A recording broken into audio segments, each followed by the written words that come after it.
by transcription. Another cup of Maxwell House coffee, George? Sure, pour me a cup, Gracie. You know, Maxwell House is always good to the last drop. That drop's good, too. Yes, it's Maxwell House Coffee Time, starring George Burns and Gracie Allen.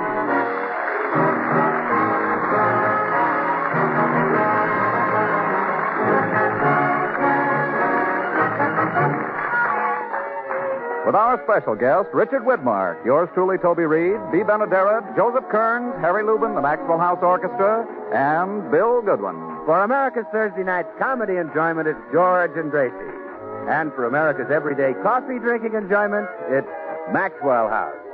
The coffee that's bought and enjoyed by more people than any other brand at any price. Yes, Maxwell House, always good to the last drop.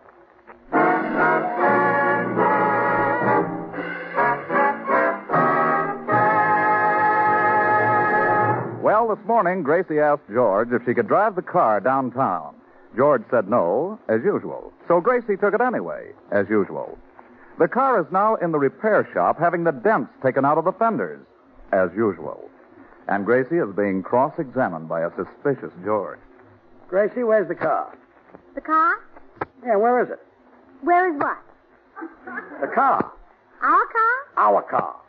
The one with the windshield wiper? The one with the windshield. Where is it? On the windshield. See you later. Wait a minute. I want to know where the car is.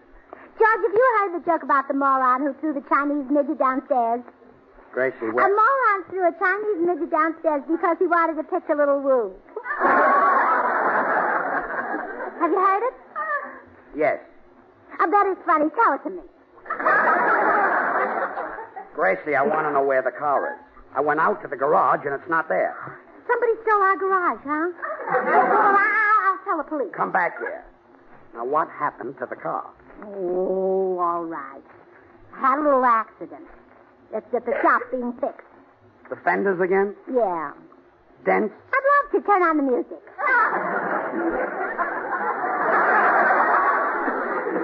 Look, I don't feel like dancing.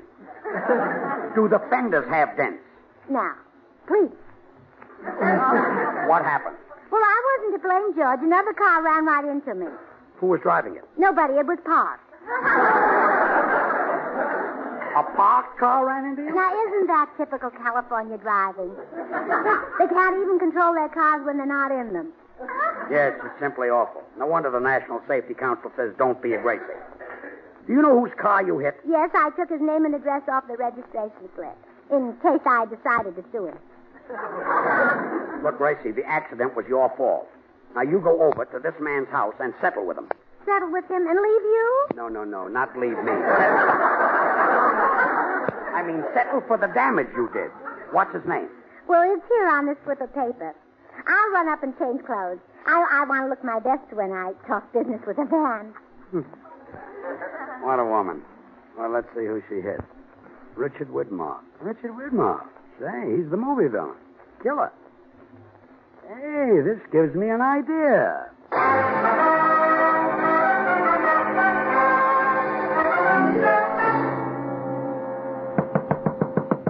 I hope Widmark remembers me.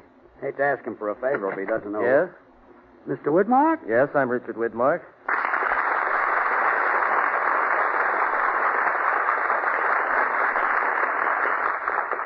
Remember me? We met at the Friars Club. No, I can't place you. We played bridge together. Gee, I don't remember. You won $2.40 from me. Well, I'm sorry. I still don't place you. I never paid you the money. George Burns. That's me. I'm afraid my wife ran into your car this morning. Oh, is she the one? Yeah. Well, she's a menace to the road. My car was parked. I know. Dick, I want you to do me a favor. Scare my wife so she'll stop driving. Scare her? Yeah, you know, you're the screen's greatest menace.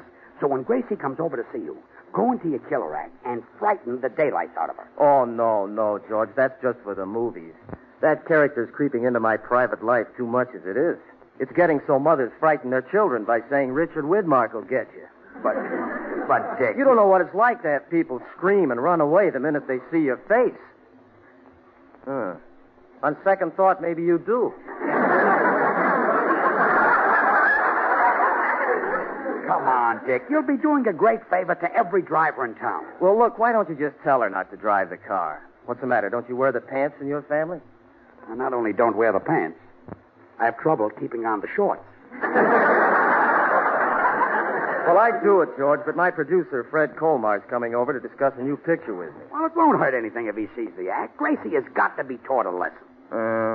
Well, all right. If it'll stop your wife from driving, it's worth it. Swell. Now, when Gracie gets over here, just pour it on.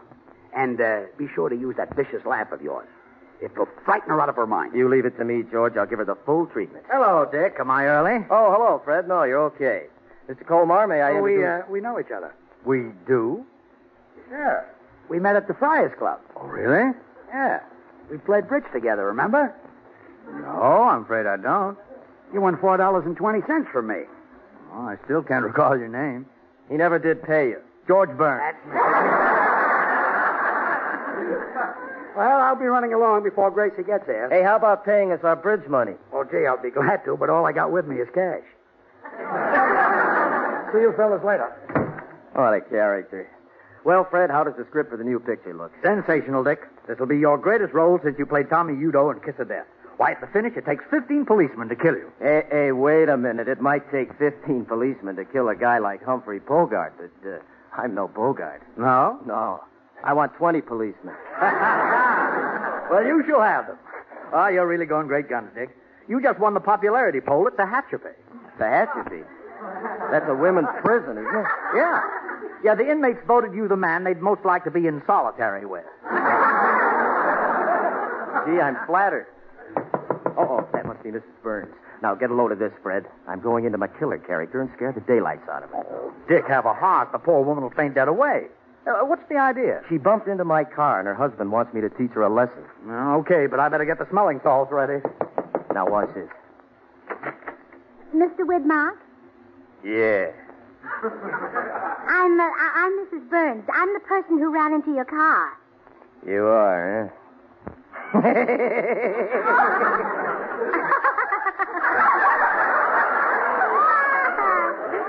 glad you're not angry. Hey, Fred, get a load of the good-looking skirt. Oh, do you like it? You know, it could be a little longer, but I'm not much at sewing. The blouse is nice, too, don't you think? This is what they call a peasant blouse. Can it? Huh? Button it up. Oh, all right. Say, it does look better buttoned all the way. Oh, you certainly know a lot about women's clothes. Are you a dressmaker? Dressmaking. I knew your face looked familiar. Do you work for Adrian or Ori Kelly? Look, lady, I'm a crook. Oh, you're in business for yourself, huh? Well, how nice. Stop with that. I've had a record since I was 6 years old. That's when I made my first slip. Ma, you started sewing early. Hey, Fred. Fred, look who thinks I'm a dressmaker.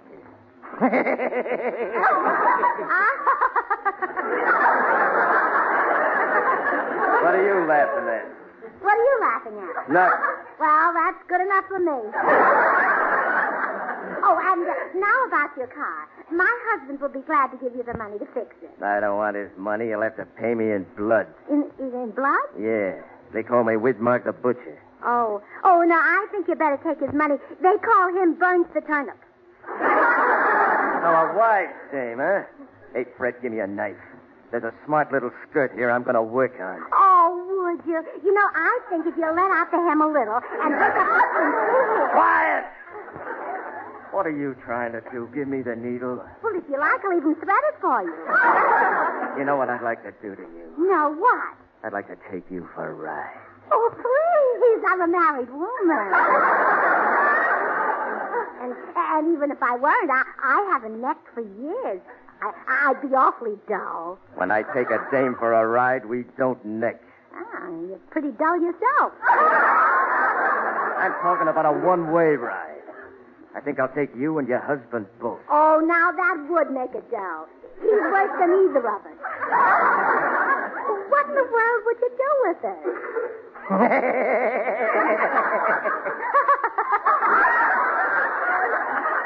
What are you laughing at this time?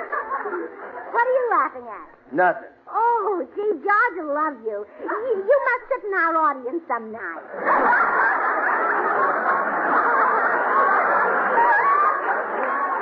Now, listen, I guess you don't know who you're talking to. Well, I've been trying to place you. Where is your dressmaking shop? I haven't got one. You work at home, huh? Well, I must tell the ladies in my club about you. You're a sweet, kind man, and you deserve all the business I can throw your way. Look, lady, you got me all wrong. I sew people up in sacks. Sacks? Oh, that's a lovely story. But I'll send the girls here so you can make a little money on the side. Toodaloo. Well, it's a good thing I got the smelling salts ready. Here, have a whiff, killer. Smoke. Could Burns have sent her over here just to rib me? Oh, no, he wouldn't dare do that. But why didn't she faint? I gave her the laugh and everything. Dick, maybe I better get Bogart for this picture. Oh, now, Fred, you wouldn't do that. I'll be great in the picture. Sure. I can just hear the moviegoers when they see your name on the marquee. Well, let down my hem. It's Killer Widmark. Wait till I get my hands on Burns.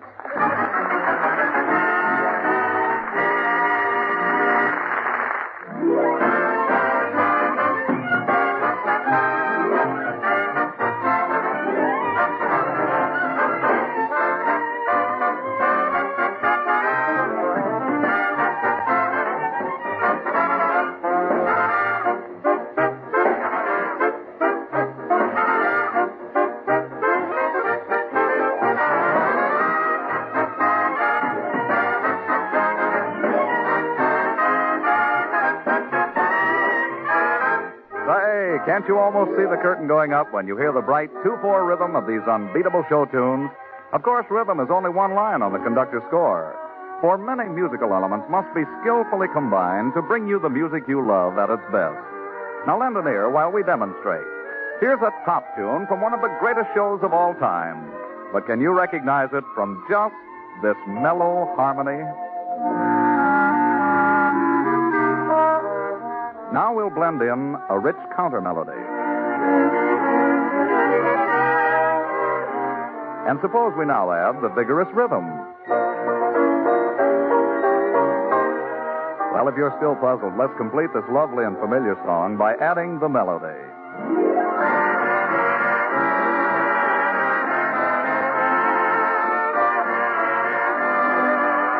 Yes, harmony, counter melody, rhythm, and melody. Not one, but many musical parts, all skillfully blended into one rich, harmonious orchestration of Jerome Kern's ever-popular Why Do I Love You? And friends, it takes the same skill in blending to create America's favorite brand of coffee. Rich, heartwarming Maxwell House coffee. No other coffee but Maxwell House brings you this mellow, satisfying, good-to-the-last-drop flavor. And naturally, there's a reason. To create this world-famous flavor, our Maxwell House experts combine not one, but many superb varieties of Highland-grown Latin American coffees. With care and skill, they select fine Monticelli's coffees for mellowness. For extra richness, they add Medellins. Then for vigor, they add other choice coffees to the Maxwell House blend. And finally, for fine, full body, they add Bucaramangas.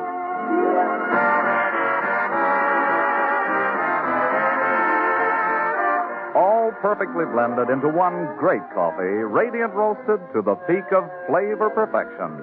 And brought to you vacuum packed and roaster fresh. And because you folks on the West Coast really know and enjoy coffee at its best, Maxwell House is blended and roasted for you right here on the West Coast to satisfy your critical taste. So, friends, why settle for anything but the best in coffee drinking pleasure? Tomorrow, enjoy the extra flavor coffee, Maxwell House. Always good to the last drop.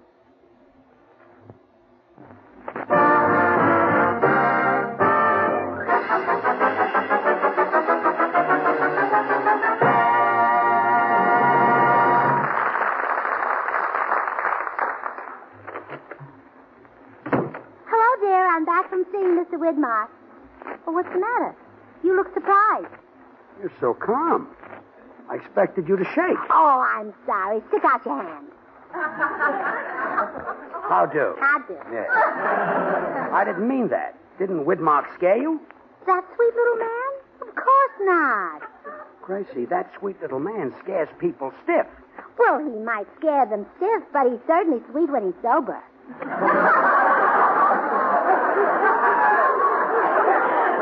Gracie. He's so cute and jolly. You ought to hear him laugh. You know, if he weren't so skinny, he'd make a good Santa Claus. You found Richard Widmark cute and jolly? Mm-hmm. After I left his house, I went around and told my club members to send their dresses so he can let down the hem.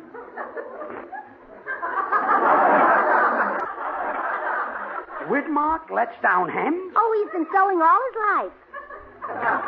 Widmark? Mm-hmm. Well, that I never. Come in.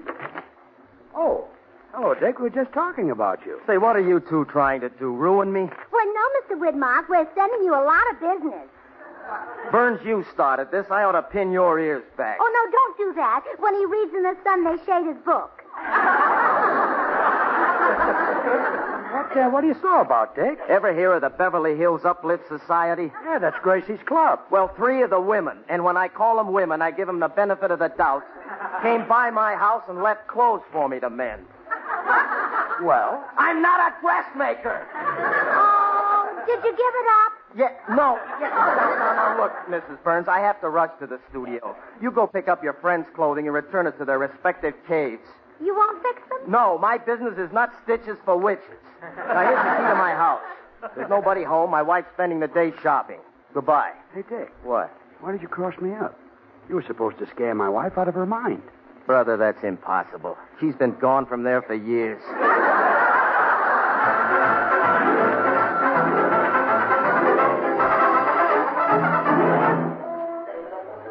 Now, where could Mr. Widmark have put those dresses? So hard to find things in a strange house. Well, hello. Hello?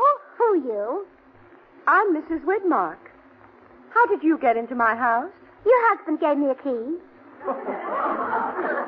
How convenient. Yes, he didn't expect you to be here. I'll bet he didn't. Well, I'll only be a minute. I just came by to pick up the clothes the girls left here. Girls left their clothes here? Mm-hmm. Why are you surprised? That must happen all the time with a husband like yours. Well, I was about to look in this closet. Oh, yes. Your husband hung them in here. I'm glad he was tidy. Let's see. This blue dress belongs to Blanche Morton, the gray one to Clara Bagley, and this big one is Maggie Eppinger. There were 3 of them? Uh-huh. There would have been more, but we just found out about your husband this morning. Well, I'm just finding out about him now. After this, when I go shopping, I'll take King Solomon with me. Wait till I get my hands on him. Why, you sound angry with him. I wish my husband had his ability. But you... I know. You just can't teach old dogs new tricks. Look, I think you better take these clothes and leave. All right. Tell your husband hello for me. When he comes home, you'll get a salad bowl right over his head. Well, after you cut his hair, tell him hello.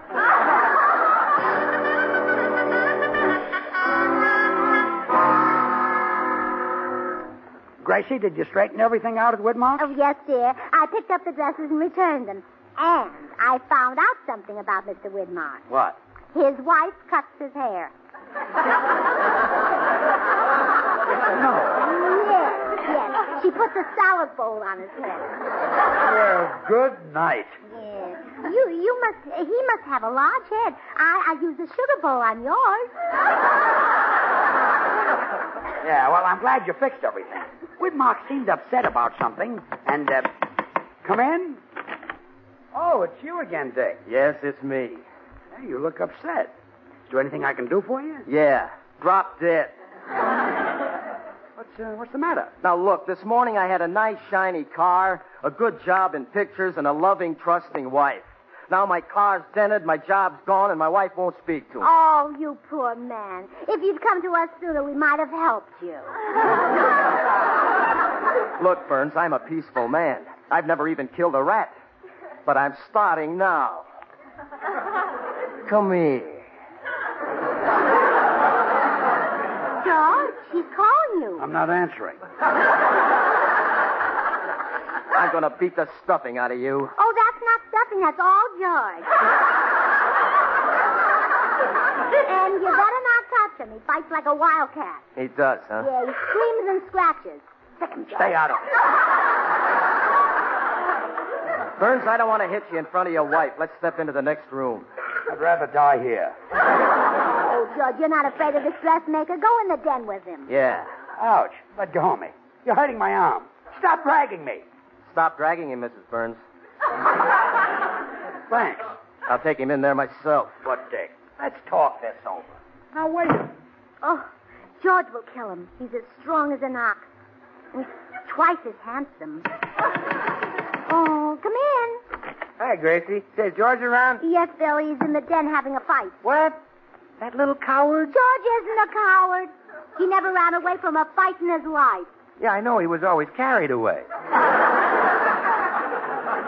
you're right. Maybe you better go in the den there and help him. Well, who's he fighting with? A bill collector? No, a dressmaker.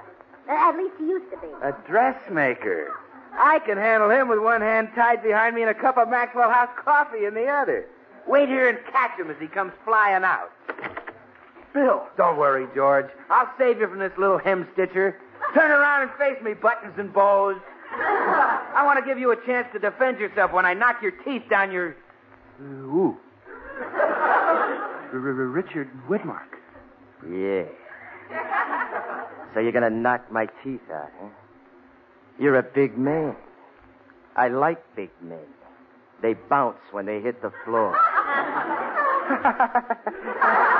I fool everybody with these stilts.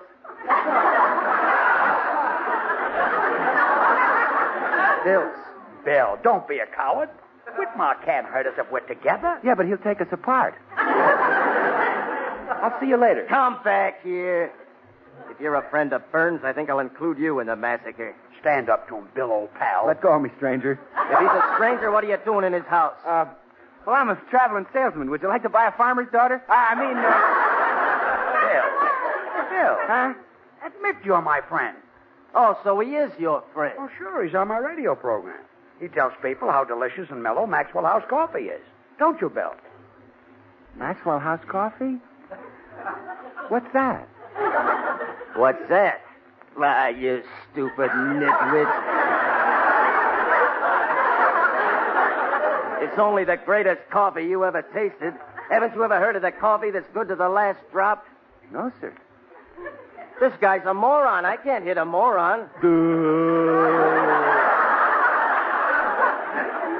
Why can't I think of these things? What's Maxwell House?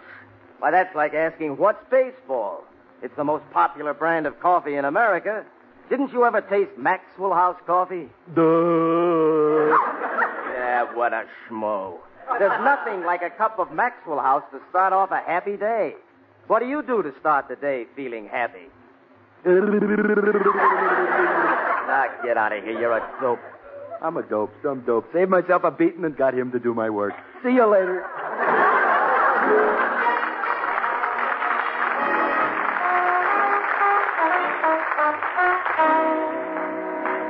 So you see, Gracie, I was lucky to get out of that alive. It wasn't until Bill left that I found out why Widmark was sore. You mean when I went to his house this morning, he was supposed to frighten me? Of course. He's the most sensational villain in the movies. And you made him look like a jerk in front of his producer. Well, I'll make it up to him. I'll go over and let him scare me right now. Oh, no. It's too late now. Oh, no, it isn't, George. Remember what Benjamin Franklin said? Well, what did he say? He said a lot of great things. Take your pick. Gracie, you're nuts. No, he didn't say that. He doesn't even know me. I'll introduce you to Benny later, yeah. Well, I'll see you later, dear. I'm going over and let Mr. Widmark frighten me.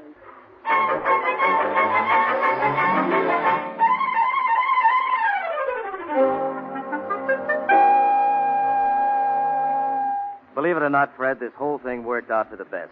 I'm glad I lost the part of the killer. Now maybe you'll give me a crack at a romantic role, huh? You, a romantic role? Well, sure. That's what I did on Broadway before the movies made a villain out of me. I never liked playing killers anyway. Romance is my real racket. Oh, you couldn't handle a romantic role, Dick. All right, I'll prove it. Look, here comes Mrs. Burns up the walk. She even thought I was cute when I acted mean.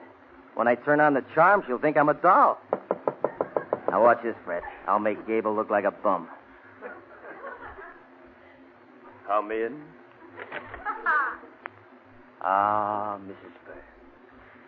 Who need wait for spring now that you are here? The very flowers burst into bloom, warmed by the radiance of your beauty. I kiss your hand.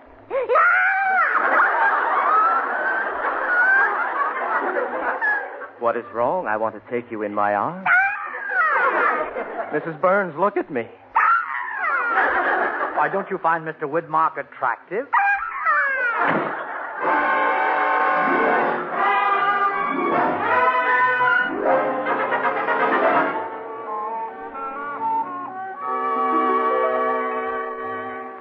George, I fixed up Mr. Widmark. Good, he's a nice fellow. I'm glad we straightened him out. Oh, yes, I guess he appreciates it, too. Here he comes up the walk with a present for you. A present? Mm-hmm. He must think you're quite an athlete. He's carrying a baseball bat. Something tells me that's not a present. I'm going out the back way.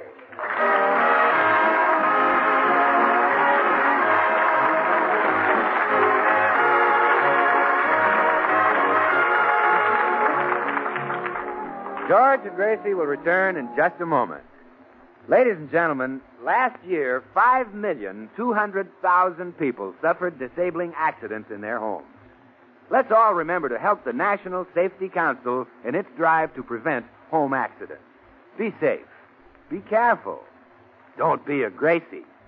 Join us again next Thursday when we'll all be back. George Burns, Gracie Allen, Bill Goodwin, Harry Lubin, and the Maxwell House Orchestra, and yours truly, Toby Reed. And now, here are our stars. Well, Gracie, I talked to Widmark's producer and straightened everything out. He's back in the picture. Yes, I know. I drove him to the studio to start work. You took the car? Again? Where is it? In the repair shop. Dents again? What love to. Turn on the music. Good night.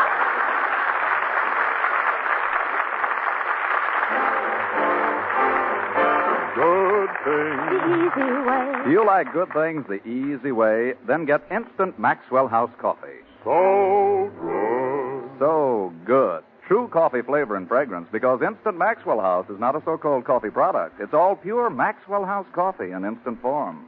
And so easy. So easy. Instant Maxwell House means great coffee instantly in your cup. No fuss, no muss, no bother. Today, try Instant Maxwell House. Instantly good to the last drop.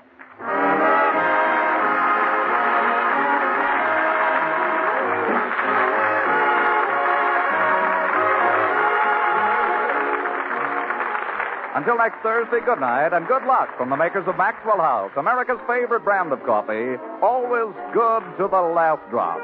Richard Widmark can currently be seen starring in the 20th Century Fox production, Down to the Sea in Ships. The George Burns and Gracie Allen Show is written by Paul Henning and Keith Fowler.